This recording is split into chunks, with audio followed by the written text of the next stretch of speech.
चलिए दोस्तों, आज मैं दिखाता हूँ कि हम नए डायलेजर को कैसे प्राइम करते हैं, कैसे उसका जो एयर होता है, बबल्स होता है, कैसे हम उसको निकालते हैं, है ना? तो ये देखिए, मैंने मशीन ऑन कर दिया है ना? अब ये डायलेजर हम निकाल रहे हैं। देखिए डायलेजर हो गया आपका, है ना? हम इसे डायलेजर कहते हैं, इसका मुख्य है, आप इसे देखें, समझिए इसे, है ना? देखिए ये रेड लाइन जब हम प्राइमिंग के लिए लगाएंगे तो रेड लाइन पहले नीचे रहेगा, है ना? क्योंकि बाउल निकलने में थोड़ा सा आराम अच्छा रहता है ना? और ये आप देख पा रहे हैं, तो ये पार्ट ए पार्ट बी के लिए है ना। ये देखिए, पार्ट ए हो गया आपका, रेड लाइन होता है, और पार्ट बी जो होता है आपका, ये पार्ट ए का गैलन हो गया आपका, और ये पार्ट बी हो गया आपको, है ना। हाँ, पार्ट ए करने के बाद हमें एक बार टेस्ट का वो एक बटन दबा देना है आपको। हाँ, एक बार आप स्विच टेस्ट का दबा दीजिए, तो मशीन क्या है कि टेस्ट में होने के बाद क्या होगा, वो सारे फंक्शन को एक बार चेक करता है ना। हम्म, और ये आप ट्यूबिंग देख लीजिए, ट्यूबिंग खोल रहे हैं हम। चलिए पहले हम रेड लाइन को कनेक्ट करेंगे, है ना, और उसके बाद फिर ब्लू लाइन को कनेक्ट करते हैं, है ना। तो जो ट्यूबिंग है आपका, ये देखिए रेड लाइन है आपका, है ना, तो इसे आरटी लाइन भी हम बोलते हैं, है ना। और ये देखिए, हमें रेड लाइन को नीचे कनेक्ट करना है। रेड का जो कैप वो दिख रहा है डायलेजर में, है ना, हमें रेड लाइन में, रेड साइड में ही कनेक्ट करना है ना। उसके बाद रेड डायलेजर प्राइमिंग के टाइम पे नीचे रहेगा तो थोड़ा सा एयर निकलने में आराम होता है। देखिए कुछ लोग ना सीधा भी लगाते हैं, जैसे रेड लाइन ऊपर रख के भी एयर निकाल लेते हैं, लेकिन सबका अपना एक अलग तरीका होता है। देखिए हमें ये ट्यूबिंग को ऐसे सेट करना है, कनेक्टर उसका नीचे साइड बाहर साइड में रहेगा, ये देख पा रहे हैं आप, है ना। ऐसे सेट कर लेना है। ऐसा, हाँ, उसका चेम्बर बंद करके कॉन्टेक्ट और कैप बाहर निकाल देना है। ये आपका ही पैरिन हम यहाँ से कनेक्ट करते हैं। देखिए इसको हटा दिया मैंने, है ना। और ये आरटी चेम्बर है, ये देखिए चेम्बर के भी ये कनेक्टर लगा होता है, जिससे एयर वगैरह निकालना हो गया किसी प्रकार का, तो यहाँ से भी हम उसे आउट करते हैं, ठीक है। हाँ, ये चेम्बर को उल्टा रखना है हमें, जब प्राइमिंग के लिए हमेशा चेम्बर को उल्टा रखना है, जिससे आसानी से बावल्स ना जाए और आसानी से जो है बावल्स निकल जाए, बाहर बाहर पास हो जाए, है ना। ये देखिए अब हमें सलाइन कनेक्ट कर देना है। ये आप देख पा रहे हैं, हाँ, सलाइन को मैंने खोल रखा है। और ये प्राइम, आपको प्राइम दबाना है ना। प्राइम का जब स्विच दबा देंगे और उसके बाद फ्लो स्पीड आपका जो पंप है उसे चालू कर देंगे। जब भी हम प्राइम करेंगे तो उसका जो फ्लो होगा पंप का, वो हमें 150 से 200 की स्पीड में रखना है, सिर्फ इतना ही, ठीक है। और देखो पंप मैंने चालू कर दिया, सलाइन वो ट्यूबिंग में आ रहा है, देख रहे हैं आप, है ना। और उसके बाद हमें ब्लू लाइन ऊपर से कनेक्ट करना है, ठीक है। ये देखिए, ये हम इसे वेनस लाइन भी कहते हैं, है ना। ऊपरी हिस्से को वेनस लाइन कहते हैं, जो रेड लाइन होता है उसे आरडी, है ना। और उसके बाद देखिए अभी जा रहा है, प्राइमिंग हो रहा है, सलाइन ट्यूबिंग के अंदर आ रहा है आपका, है ना। क्योंकि पंप मैंने चालू कर रखा है, 150 से 200 की स्पीड पंप का हमेशा ध्यान रखना।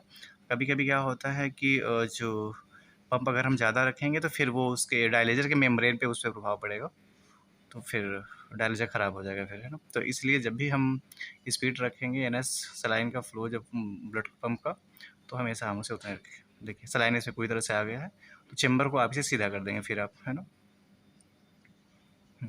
चेम्बर सीधा हो गया, धीरे धीरे आराम से सलाइन आ रहा है अंदर, है ना। डायलेजर में प्राइम हो रहा है आपको, है ना। आपको स्पीड हमेशा याद रहे कि 150 से 200 ही रखना है डायलेजर का। हाँ, ऐसे थोड़ा सा आप ठोक दीजिए, जिससे जो भी बावल्स है वो बाहर की ओर आएगा। देखिए आप देख पा रहे होंगे टेविंग से बावल्स बाहर की ओर आ रहा है। तो जब भी सलाइन बाहर की ओर आने लगे, वो डायलेजर से जैसे ही ऊपर वेनस लाइन क्रॉस करता है, उसके बाद आप इसको ऐसे ठोकते रहिए थोड़ा थोड़ा, है ना। जिससे क्या होगा, जो भी बावल्स है बाहर आएगा, दिखेगा आपको अच्छे से। हम्म हम्म, दिख रहा होगा आपको। हम्म हम्म। ये देखिए आपका जैसे ही वेनस लाइन को क्रॉस कर जाए सलाइन, उसे आप फिर ये बंद करेंगे। उसके बाद ले जाके आरटी लाइन में कनेक्ट कर लेंगे, आप ट्यूबिंग में दोनों एक कर देंगे। ये देखिए आप, ये हो गया आपका, कनेक्ट कर दिया मैंने। उसके बाद ट्यूबिंग को पूरी तरह से मशीन में सेट कर लेंगे आप, है ना। देखिए इसको चेम्बर को अभी, हाँ, सीधा कर लेंगे अब आप ऐसे। सीधा हो गया आपका। सलाइन को नीचे ले जाके कनेक्टर में हमें कनेक्ट करना है ना। ये देखिए, क्योंकि एयर जिससे निकलना है, अभी सलाइन की और भी ज़रूरत पड़ेगी आपकी। ये देखिए आप, क्योंकि हर चेम्बर के पास जो ट्यूबिंग लगा हुआ है ना, वो कनेक्टर लगा है, हमें वहाँ से थोड़ा थोड़ा 1-2 बूंद एनएस गिराना है। ठीक है, हाँ ये देख रहे हैं आप। हम्म। हम्म। हाँ चलिए देखिए, पंप मैंने ऑन कर दिया है आपको। हाँ। हम्म। हम्म। डायलेटर को आप सीधा कर लेंगे। हम्म। देखिए डायलेटर को आप बाहर निकाल लीजिए और उसको, हाँ, पंप चालू कर दीजिए। पंप चालू रहेगा, धीरे धीरे ऐसे ठोक ठोक के हमें उसका एयर निकालना है, क्योंकि देखिए ज़रा सा भी डायलेटर में या ट्यूबिंग में एयर नहीं होना चाहिए, है ना। एयर रहेगा तो ब्लड को क्लॉट करेगा, पेशेंट के लिए दिक्कत होगी। और हाँ, ऐसे करके हमें धीरे धीरे ऐसे करके पूरी तरह से बबल्स उसमें से निकालना है, हमें बाहर कर देना है पूरी तरह से। दिखना नहीं चाहिए उसमें, बिल्कुल नहीं दिखना चाहिए, होना ही नहीं चाहिए। चेक करना है आपको, नीचे तरफ से भी चेक कर लेना है, रेड लाइन की तरफ से, हाँ इधर से देखना है कहीं बचा तो नहीं है। हम्म। कर करके धीरे से निकाल देना है। मशीन को जब भी हम ऑन करेंगे, मशीन पहले से रिंस हुआ था, मैंने ऑन किया, उसमें टेस्ट मोड में मुझे रखना है इसे, है ना। टेस्ट मोड में रखने से क्या है ना, मशीन के सारे फंक्शन हमें पता चल जाएगा, मशीन हमारा पूरी तरह से पूरा फंक्शन काम कर रहा है कि नहीं कर रहा है ना। अगर किसी प्रकार का कोई कंप्लेन है मशीन में, तो वो हमें शो कर देगा टेस्ट के दौरान, है ना, क्या कोई कंप्लेन है या कुछ है या नहीं है, जो भी है। तो वो ज़रूरी होता है, जब भी हम मशीन ऑन करेंगे टेस्ट ज़रूर पास करेंगे हर डायलिसिस में। ठीक है। हुँ। और हर डायलिसिस के बाद हमें रिंस ज़रूरी होता है ना? डिइन्फेक्शन केमिकल हमें देना ज़रूरी होता है। अगर आपके पास शॉर्ट है, समय नहीं है, तो कम से कम आप आधे घंटे वाला ही रिंस कर दीजिए, है ना? और टोटल कंप्लीट करने के बाद, जैसे अगर शाम को बंद करना है आपको, तो कम से कम 1 घंटे वाला जो 50 से 51 मिनट का होता है, डिइन्फेक्शन प्लस हार्ड रिंस, है ना? ये दोनों हमें साथ में लगाना है, ठीक है? चलिए देखिए, पूरी तरह से बाउल निकल गया है, मैंने ये चेंबर को सेट कर दिया पूरी तरह से, ठीक है? ये देखिए आप, हाँ, हाँ। ट्यूबिंग को पूरी तरह सेट कर लेना है, जिससे किसी प्रकार का दिक्कत ना हो।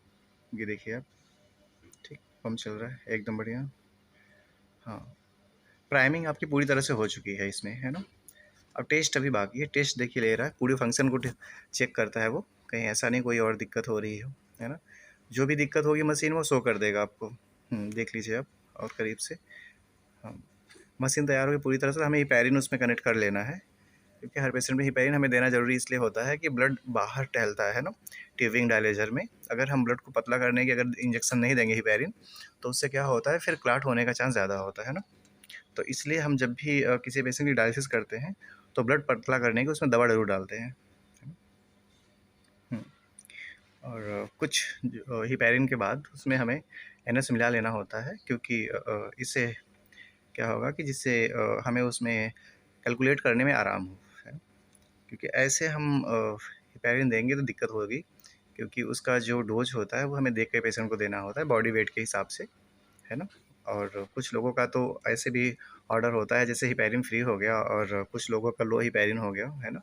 कुछ लोगों का स्टैंडर्ड जो डोज होता है, तो सबका एक अलग अलग डोज होता है। चलिए मैं आपको एक उसके लिए एक अलग वीडियो बनाऊंगा, है ना। तो ये देखिए, पूरे चेम्बर की जो भी ट्यूब है ना, उसमें मुझे एक थोड़ा थोड़ा सा उसमें निकाल देना, क्योंकि वो खाली जब होता है ट्यूबिंग, उसमें ईटो गैस होता है, और क्योंकि उसमें जब हम पास करेंगे थोड़ी देर, पूरी तरह से वो फ्रेश हो जाएगा, है ना। देख रहे हैं आप, हो गया वैसे तो पूरी तरह से, है ना। प्राइमिंग पूरी तरह से कंप्लीट है, हेपेरिन भी मैंने सेट कर रखा है, और बस टेस्ट पास करना बाकी है, इसमें चल रहा है बस। और सलाइन जहाँ हमने कनेक्ट कर रखा है, पूरी तरह से जब कंप्लीट हो जाए तो हमें उसे बंद कर देना है चेम्बर को नीचे, है ना। क्योंकि कभी कभी क्या होता है, हम भूल जाते हैं, जब भूलते हैं ना, तो उससे क्या होता है, पेशेंट के अंदर फिर डायलेचर उधर जाने में ना वो हेयर आ जाता है ना। तो वो चीज़ें हमें पहले से ध्यान में रखना है। हालांकि बॉडी के अंदर कभी जा नहीं पाता यार, क्योंकि वो पहले से एयर डिटेक्टर लगा होता है, जहाँ वेनस लाइन चेम्बर होता है वहाँ पे हमेशा एयर डिटेक्टर होता है। ज़रा सा भी अगर वहाँ पे अगर आपका ज़रा से बाउल्स जाएगा, फटाक से पेशेंट अपने से क्लैम कर देगा और रुक जाएगा पूरी तरह से, ब्लड आपको अंदर बिल्कुल बाउल्स नहीं जाएगा, है ना। और देख रहे हैं आप, हो गया है पूरी तरह से कंप्लीट है हमारा, प्राइमिंग पूरी तरह से कंप्लीट है, बस केवल टेस्ट पास करना बाकी है इसका। मशीनें कई होती हैं, कई प्रकार की, निफ्रो की होती है, वो भी टेस्ट पास करता है। अच्छा, निफ्रो की मशीनें थोड़ा जल्दी टेस्ट पास हो जाता है, और फ्रिजीनियस में थोड़ा सा लेट करता है। और हालांकि सर्डाइल जो होता है हम निफ्रो की, उसमें से जल्दी उठा सकते हैं, डायरेक्ट भी उठ जाता है वो, उसको टेस्ट पास करने की इतना वो नहीं पड़ता, है ना। लेकिन जो फ्रिजेनियस की है वो टेस्ट पास करने में थोड़ा समय लेता है। हम्म, अब तो मार्केट में कई मशीनें आ गई हैं कई कंपनियों की, और जो सबका अपना एक अलग तरीका होता है चलने का भी।